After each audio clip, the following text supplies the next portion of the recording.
Now, the mayor was meant to be in my face about now, but I received this early this morning. Dear Richard, my wife had a positive test yesterday, so technically that makes me a close contact, so I'm not allowed to go gallivanting, swanning around in my suit about the city. I've done a rat, as have my 2 children who are currently at home, and we are all negative, but we still all have to isolate. I don't know how Mathew Dickerson is going to put up by living with his family again. How are you? Yeah, good, thanks. They might have to reintroduce themselves to me and remember who I am now. No, I hear they pulled out photographs that they'd hidden away from their drawers in their rooms, and they said, "Oh, this bloke looks like these photographs. He must be our dad." There must be some similarity there. I wonder if I know who he is. Did you get this test? Hopefully, after you had a wedding anniversary, did you get out? We did get out for our wedding anniversary. We went out to the movies for our wedding anniversary. What'd you see? I went and saw The King's Man. Oh, okay.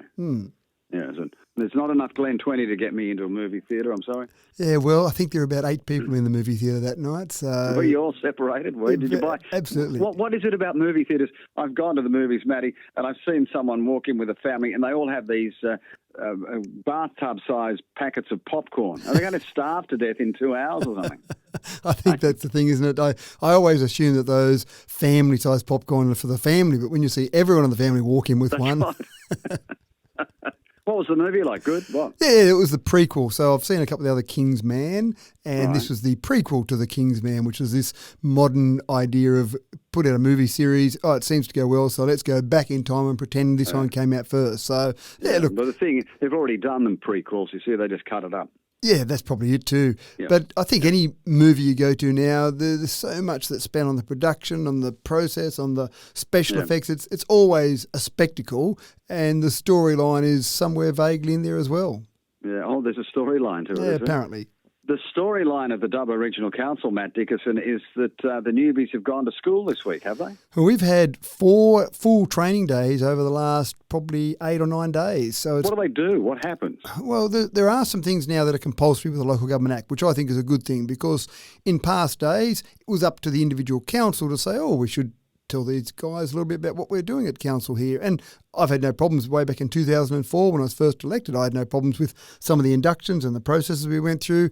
And so it was a well-run council. But there have been councils that have been not so well-run, or maybe there's been bad behaviour. So the state government said, no, here are some compulsory things you must do now. One of those is around code of conduct, which makes sense, although, as I've had some people tell me, it's a bit sad that you've got to have adults go along and learn how to behave nicely with each other. And that's the result, my result at the end of the code of conduct training. It was, okay, just be respectful, be nice, and behave like an adult, and you've covered the code of conduct training. But there's more specific things in that.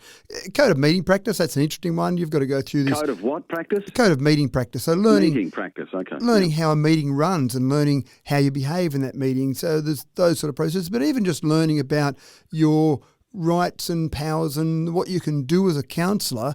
Again, there's a whole range of different ideas out there in the community about what a councillor does and what a councillor can do.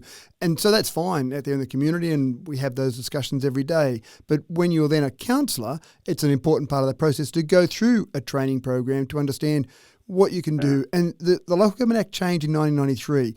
It used to be the case before 1993 that the councillor would talk to any staff member. And so poor old staff members didn't know who their boss was. Was their boss their manager? Or when a councillor came along, and they might have been called alderman back in those days, but an alderman came along, I better jump and do what he did, or he told me to do. And the old joke used to be, you drive along a dirt road, you'd see a bit of bitumen for 100 metres and then dirt again. You go, it must be a councillor living there, because a councillor's obviously rung someone and said, quick, get out and put a bit of bitumen in front of my place because it's a bit dusty.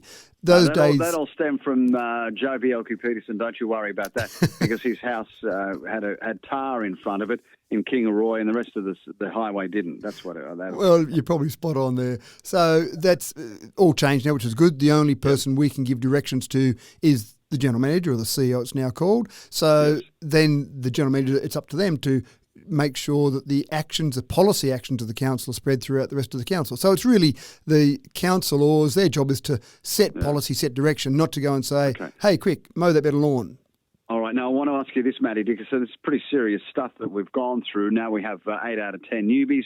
You and Vicky are aware you've returned as mayor. But the Dubbo Regional Council, when it went through those dark days, was certainly given a kick up the butt, wasn't it, by the minister, who said shape up? Or was there any time during that period where it could have been placed into a dark administration day? Oh, I think absolutely. There was the performance improvement order that was put onto council during those times. Now, councils in the past have had a performance improvement order, not Dubbo, but other councils around the state have had a performance improvement order put on them by the minister. And if they didn't take the actions that were recommended in the performance improvement order, then absolutely, then the state government would say, well, sorry, you're not playing ball. We're going to put you into administration. How close were we to that?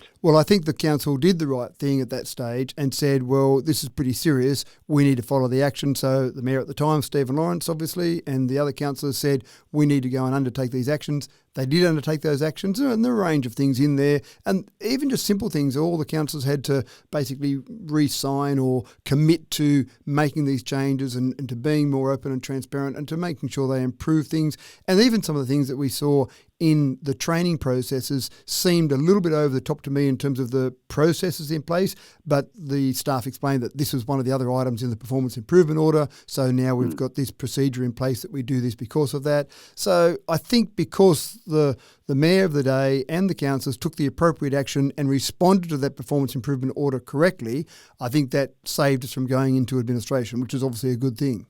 And it pulled it back from the cliff. Absolutely right, yeah. And then I think from that perspective, okay, we haven't gone over the cliff, and now we've got a new council and a new minister, obviously, for local government, but I think now the council is seen as, okay, there's a new group in there, they've gone through that PIO, and let's give them a fresh, clean slate, and away you go. So I don't think it's any threat now because they responded correctly to that PIO, and the new group of councillors are there ready to go. Well, the councillors that are now with us, the 8 new ones, and yourself and Vicky, I think hopefully they've learnt their lesson. And the newbies that are in now are bushy-tailed. They want to do the right thing. Wouldn't you agree? Oh, look, there's a really good energy and a really good spirit in there. And just the attendance alone, I mean, that's 4 days. I mean, councillors are part-time. They're not paid very much money. It's not meant to be a full-time job. But that's 4 days they've all had to commit, getting away from their jobs, getting annual leave from their normal jobs, getting away from their businesses to come and commit. And they all committed to that. Like, there wasn't a single person that was missing for 5 minutes of that training. They were all there for the entire time, which was fantastic. And again, that's a commitment to get in there and do it. Again, some of it's compulsory, but some of it is something that this is recommended. You should go through and do this. So, yeah, absolutely. And even the staff feel that as well. The staff are going, well, here's some issues, and just in the training process, here's some issues, here's some things we've seen. We probably don't think we're going to have that issue with this group. Sure, things can change, and they can change fairly quickly. But I think there's the right intent, and there's enough people with the right intent that if one person starts to just get out of line a little bit, I think there'll be groupthink where the group will go, hold on, I just think what you're doing isn't right. Why don't you think about it in this way? So there is that real intent there. I'm actually even impressed with our first council meeting coming up, Richard, on the 27th of January.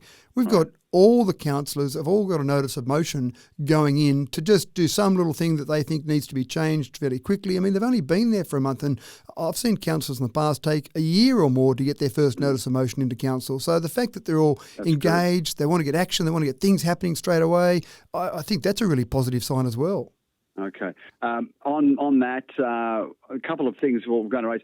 We can't forget about the past in regard to what was going on. Just briefly, what's happened to the South Bridge for which you were given $100,000 from Dougal? What have you done with that? Anything on the table for that coming up? No idea. So there is a lot. Thank you. I just thought I'd ask. There's a lot that I've got to catch up on in terms of some of those things that have happened recently. And also on the agenda, I notice you want our input about the library. What's wrong with the library? I think it's terrific. Yeah, and if that's what you think, that's fine. These are surveys that we do regularly. We'll have another community needs survey coming up soon. They're meant to be done every 2 years. That one's a little bit late at the moment because of some of the things that happened last year. But surveying the public is something that any good organisation, any good business, any good council should do. So the library, no, we don't think there's anything wrong with the library, but it's a bit arrogant of council to sit back and say nothing's wrong with the library, so we don't need to worry about it. We need to continually ask, continually get the feedback from the community to make sure we are on the right track, and different ideas might come out of that. So, yeah, that's a survey that's out right at the moment.